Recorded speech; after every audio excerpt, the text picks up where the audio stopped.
Yesterday, we glanced over what some are calling a cyber battle of sorts, as a group known as Anonymous has taken credit for a recent string of high-profile cyber attacks against the websites of businesses, banks, and politicians that have either spoken out against or stopped doing business with whistleblowing website WikiLeaks.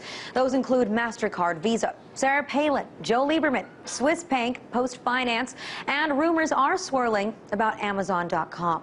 Now, as a result, both Facebook and Twitter have closed accounts corresponding to Anonymous. But who are these people?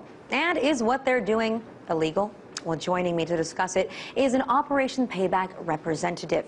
I want to thank you so much for joining us. I'm going to address you as Anon. Now, I know that Anonymous has existed for several years, that WikiLeaks really didn't begin this entire operation. But if you could tell us why it is that it started, what the goals are here.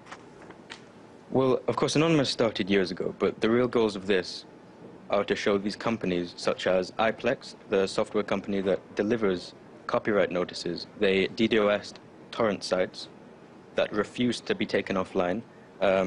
We're fighting against constant exploitation of copyright laws by the RIAA that are infringing on copyright, against it. And I mean, when circumstances arose surrounding WikiLeaks, it was a much graver threat, one that required immediate action. And we will fight for the vindication of WikiLeaks, and the events surrounding the Pirate Bay have not been forgotten. Companies like this are playing a cruel game with the public, and will make them lose. They will lose the game every single time. Now, can you give us any details as to how you've actually been hacking these sites, Visa, MasterCard, and the such lately? Well, like I mentioned earlier, these software companies, of course, DDoSing sites, that's exactly what we've been doing.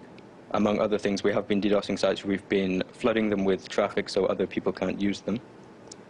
And this has been, they've been taken down by this, and they can't operate like this anymore. We've been attacking them, we've been DDoSing them, so people can't buy things, people can't make transactions. And the reason we're doing this is because these companies have, like PayPal, for example, has stopped funding WikiLeaks.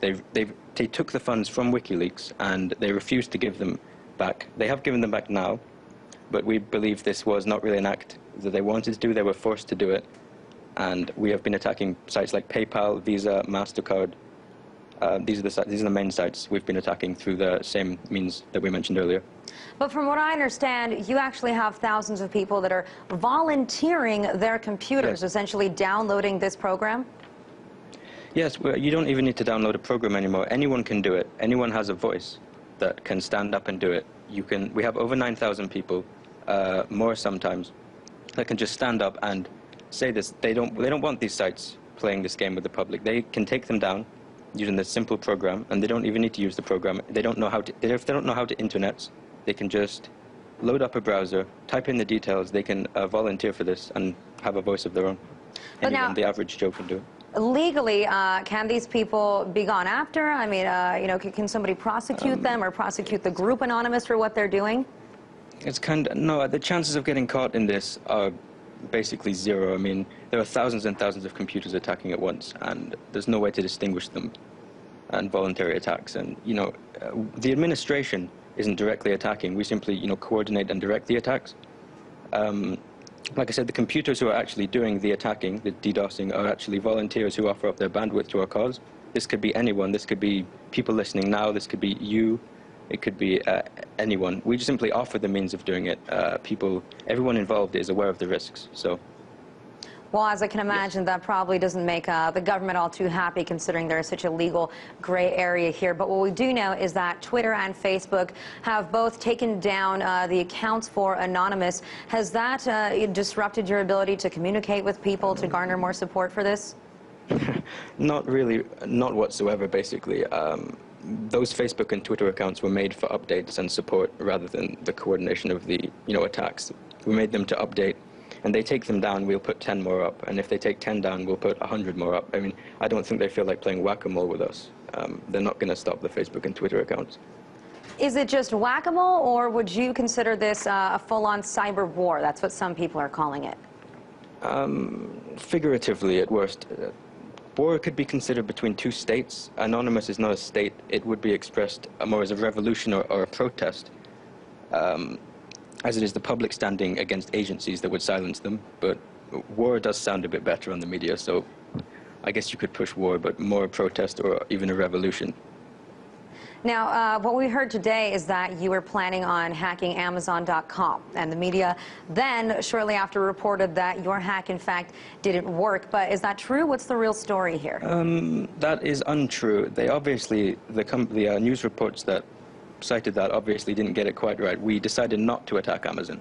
We decided at that point that attacking Amazon would be malicious, and we're not a malicious group. We're doing this for a reason. We're doing the movement for a reason, for the freedom of information and speech. And attacking Amazon at that point was considered too much. We decided not to do it. It didn't fail. We just never attacked them. But what's the difference between attacking Amazon or going after Visa or MasterCard? I mean, these are all massive money-making corporations. The point is not to exactly attack them just for fun and say, oh, look what we can do. These sites were against WikiLeaks. We support WikiLeaks. We support the information WikiLeaks gives. We support the freedom of information and speech, like I said, and these sites were withdrawing their funds from WikiLeaks. They were against WikiLeaks, and we've taken them down.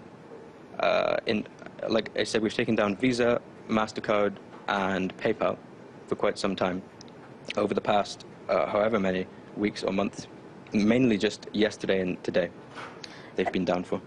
Now, from what I've been reading, Sarah Palin also claims that she was somehow hacked. Was that your doing? Was that a malicious move?